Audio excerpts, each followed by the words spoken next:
CMR shopping mall Dasara ధమాకా offers అద్భుతమైన offers తో పాటు అబ్బురుపరిచే స్పాట్ గిఫ్ట్స్. హలో అండి, హాయ్ అండి. Welcome to I dream.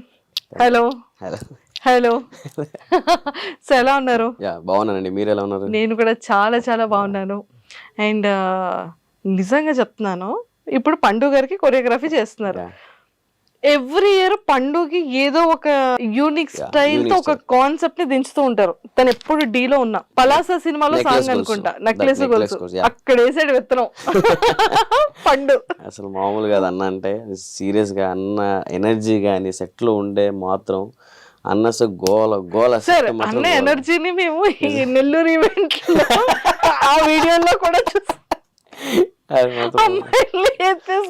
అన్న అసలు అన్న చాలా ఫ్రీగా ఉంటారు అన్నమాట. అసలు అన్న వేరే లెవెల్, నెక్స్ట్ లెవెల్ అన్న. సో ఆ కామెడీ కానీ, కామిక్ టైం కానీ వేసేస్తాడు. అలా పంచ్ ఇప్పుడు ఎదుటోళ్ళు కొట్టాను కానీ అలా పంచ్ వేసేస్తాడు పండు అన్న. అంత మంచి హ్యూమర్ అన్నకి, హ్యూమర్ పవర్ అని చాలా చాలా బాగుంది అన్నకి. స్పాట్ ఏదైనా స్పాట్. అసలు మీతో పాటు సర్ప్రైజ్ గా తీసుకొచ్చేయాలి. నాకు కూడా సర్ప్రైజ్ అంటే అంటే ఐ మీన్ నేను లాస్ట్ కంటెస్టెంట్ గా చేశాను కదా. సో మేబీ నాకు కంటెస్టెంట్ గా రావచ్చు ఈ సీజన్ అనుకున్నా. సో అన్ఫార్చునేట్లీ నాకు అది రాకపోయి నాకు కొరియోగ్రఫర్ గా ఛాన్స్ ఇచ్చారు. నాకు కంటెస్టెంట్ ఎవరో తెలియదు, ఎవరో ఇస్తారని నేను వెయిట్ చేస్తాను. కానీ నాకు తెలియదు పండన్నని. సో దాని తర్వాత నాకు కాల్ వచ్చింది, అరే ఎక్కడున్నారా అని. ఇక్కడే అన్న, ఇంటి దగ్గర ఉన్నాను. సరే మనం చేద్దాం ఈ సీజన్ అని ఫోన్ చేశాడు. అన్న నువ్వు నా కంటెస్టెంట్ అని నేను షాక్ అయ్యా ఫస్ట్ ఆఫ్ ఆల్ అన్న. అలాగా సో మొత్తానికి అలాంటి షాక్లు ఇస్తుంటాడు, ఆడియన్స్ కి కూడా షాక్లు ఇస్తూ ఉంటాడు. అక్కడ ఈవెంట్స్ లో కూడా చాలా షాక్లు ఇస్తూ ఉంటాడు. మేము ఈ ఇన్స్టాలో స్క్రోల్ చేస్తూ ఉంటే పండువే కనబడుతూ ఉంటే అసలు ఏం చేస్తున్నాడు అక్కడ, ఏం చేస్తున్నాడు ఆ ఈవెంట్ లో, ఏం చేస్తున్నాడు అన్న అదే రియాలిటీ అన్న. ఒక మన డీలో ఎలా అంటాడో బయట కూడా సేమ్ యాజ్ ఇట్ ఈస్ అలాగే ఉంటాడు. కంటెస్టెంట్ గా తను జర్నీ స్టార్ట్ అయినప్పటి నుంచి నాకు పరిచయం. డీ జోడి అప్పటి నుంచి నాకు ఫస్ట్ ఇంటర్వ్యూ కూడా ఇచ్చారు. ఆ తర్వాత నుంచి ఇంటర్వ్యూ ఇవ్వడం బిజీ అయిపోయారు కన్నా, చాలా బిజీ అయిపోయారు. దగ్గరగా నేబర్స్ గా ఒకే ఏరియాలో ఉండేవాళ్ళం కూడా. వైజాగ్ కానీ హైదరాబాద్ లో నేబర్స్ గా ఉండేవాళ్ళం. అంత దగ్గర ఏరియాలో అన్నమాట. చాలా ఫ్రీక్వెంట్ గా అప్పుడప్పుడు కనిపిస్తూ ఉండేవాళ్ళు అనమాట తను పండు. సో ఇంటర్వ్యూ అంటే ఒకసారి అలానే అన్నపూర్ణ 7 acres లో ఏమైంది, ఏదో షూట్ అవుతుంది, సడన్ గా కనిపించారు అక్కడ. డీది లోపల షో జరుగుతుంది, తీసుకొచ్చి ఇంటర్వ్యూ కూడా చేస్తాం. ఆపోజిట్ లో ఆ సెట్ ఎవరికి అప్పుడు దొరికిసారు కరెక్ట్ గా. 2 times ఇంటర్వ్యూ చేస్తాను, మళ్ళీ తర్వాత నుంచి బిజీ అయిపోయారు. సో ప్రభుదేవ్ గారు మీది ఎక్కడ, బార్న్ ఎక్కడ? నాది కర్ణాటక, ఫ్రమ్ దావణగేరే. కర్ణాటక. అప్పుడు తెలుగు ఇంత బాగా మాట్లాడుతుంది? మదర్ టంగ్ తెలుగు మాది, కడప సైడ్లో. సో అప్పుడు మన నాన్నమ్మ వాళ్ళు అక్కడ ఇది చేశారనమాట. సో ఆఫ్టర్ దాట్ అమ్మ వాళ్ళు వచ్చేసి అక్కడ షిఫ్ట్ అయిపోయారు, అమ్మ నాన్న అమ్మది. సో అలా అంటే ఫ్యామిలీ బ్యాక్గ్రౌండ్, మదర్ ఫాదర్ ఏం చేస్తుంటారు? ఫాదర్ వచ్చేసి ఇప్పుడు ప్రెసెంట్గా సెక్యూరిటీ గార్డ్గా పనిచేస్తారు నాన్న. సో అమ్మ హౌస్ వైఫ్ అనమాట. సో ఒకప్పుడు చేసేది అమ్మ కూడా జాబ్. సో ఇప్పుడు మానేసింది. సో మొత్తం నేనే చూసుకుంటాను మొత్తం. బ్రదర్ అండ్ సిస్టర్, సిబ్లింగ్స్ ఎవరైనా? 2 sisters ఉన్నారు. ఆఫ్టర్ మ్యారేజ్ అయిపోయింది ఇద్దరికి మ్యారేజ్ అయిపోయింది. సో మీరు ఒక్కలే వెయిటింగ్ లిస్ట్ లో ఉన్నారు. సో మీరు చాలా ఉందండి చేసేది. సో ఆఫ్టర్ ఇంకా ఒపీనియన్ లేదండి నాకు. అబ్బాయిలు బేసిక్ గా అబ్బాయిల వరకు ఉండదులేండి. కొంచెం తిరిగామా, ఎంజాయ్ చేసామా, అంటే మళ్ళీ పెళ్లి చేసుకుంటే ఒకదాంతోనే ఉండాలి. తెలిసింది అందరికి. ఒకసారి అయిపోయిందా, దిగామా, అయిపోయింది ఇంకా అంతే. అదే పెళ్లి కాకపోతే ఎంతమంత అయినా మాట్లాడచ్చు కదా.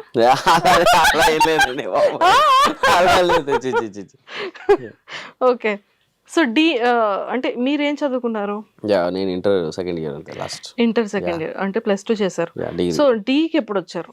డీకి నేను 10th లోనే డీకి వచ్చేసారు. After 10th. ఓకే. అంటే ఇది ఆడిషన్స్ ఎలా అవుతున్నాయి అంటే ఎలా తెలిసింది ఈ ఫార్మేట్ అంతా? ఈ ఫార్మేట్ వచ్చేసి still 2018లోనా 2019 something.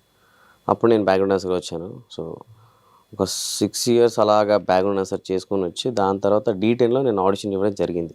So before D జోడీ డీ డీ జోడీ డీ జోడీ డీజే1 డీ జోడీకి నేను ఆడిషన్ ఇవ్వడం జరిగింది బెంగళూరులో. సో సెలెక్ట్ అయిపోయింది. దాని తర్వాత అన్ఫార్చునేట్లీ నాకు హెల్త్ ఇష్యూ వల్ల నాకు అది కూడా పోయింది ఫస్ట్ ఆడిషన్ అది. ఆఫ్టర్ దట్ నెక్స్ట్ సెకండ్ వచ్చేసి మళ్ళీ D10 ఇచ్చాను.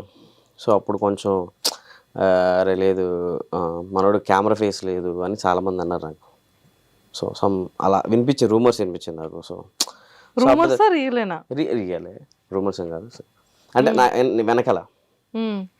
సో అందుకే రా నేను తీశారు, లేకుంటే D10లోనే నేను కంటెస్టెంట్కి అయిపోయేవాడిని. నేను అప్పుడే సెలెక్ట్ అంటే అందరికీ తెలుసు నేను 6 ఇయర్స్ చేశాను అంతా. సో నీకు కెమెరా ఫేస్ లేదు, అసలు ఏం కనబడట్లేదు, అసలు డాన్స్ ఓకే కెమెరా ఫేస్ లేదు చాలామంది అన్నారు. సో దాని తర్వాత ఆఫ్టర్ దట్ నేను కొంచెం ఫీల్గా అయ్యాను, ఓకే పర్లేదురా లైట్ అని మళ్ళీ ట్రై చేశాను మళ్ళీ.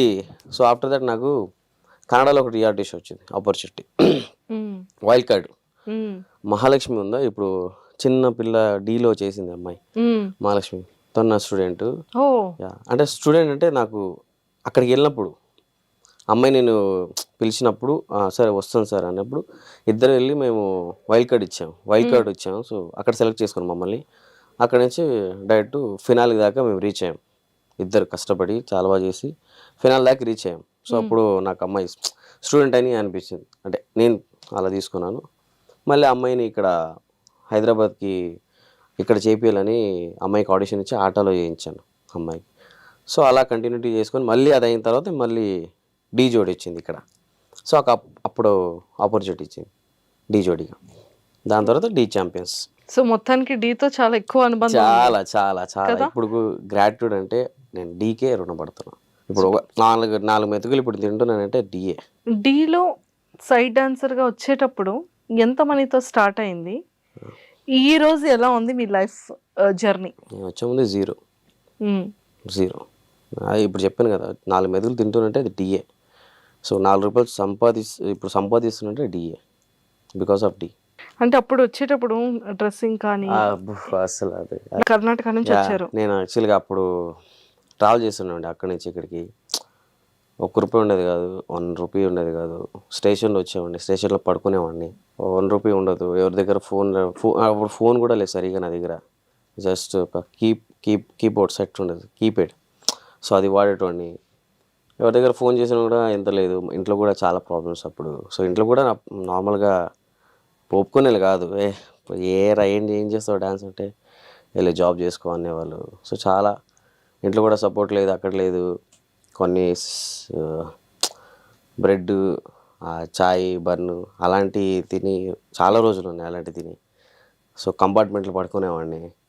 దాని తర్వాత ఎవరో నార్మల్ టీటీ వస్తే బాగా వాష్రూమ్లో వెళ్ళి దాక్కునేవాడిని నేను. అంటే చాలా ఇప్పుడు కూడా లిటరలీ అందరికీ తెలుసు డాన్స్ లైఫ్ అంటే చాలా కష్టం. ఒక ఆర్టిస్ట్ లైఫ్ అనేది, ఒక డాన్సర్స్ అనేది చాలా కష్టం. కానీ ఇంట్లో ఫేస్ చేయాలి, రెస్పాన్సిబిలిటీ తీసుకోవాలి, ఇంట్లో వాళ్ళని పోషించాలి, నన్ను నేను చూసుకోవాలి. నా దగ్గర గ్రూప్ బాయ్స్ ఉన్నారు, వాళ్ళకి కూడా చూసుకోవాలి నేను ఇప్పుడు. సో ఇప్పుడు నేను స్టెబుల్గా ఉంటే నా చుట్టూ అన్నీ బాగుండాలి అనుకుంటున్నాను. నేను స్టెబుల్గా ఉండాలి ఫస్ట్ నేను ఉండాలి గట్టిగా, దాని తర్వాత నేను అన్నీ చూసుకోవాలి. అలా మొదలైంది. దాని తర్వాత హైదరాబాద్ వచ్చాక ఇక్కడ ఎలా ట్రీట్ చేసేవాళ్ళు?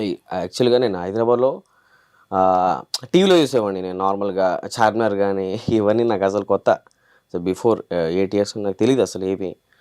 సో వచ్చినాక ఇదేంటి ఇలా ఉంది అంటే మేము టీవీలో చూసేవాళ్ళం కదా, నిజంగా చాలా బాగుంది హైదరాబాద్ అని అనుకొని మేము వచ్చాం. అప్పుడు స్టార్టింగ్ ఏదో పల్లెటూరు నుంచి వస్తారు కదా, సో అలా ఉండేటండి. నేను ఒక చిన్న ఏదో బ్యాగ్ వేసుకొని అలా చెప్పులు నార్మల్గా ఏదో ట్రాక్ షర్ట్ అలా వచ్చేవాడిని.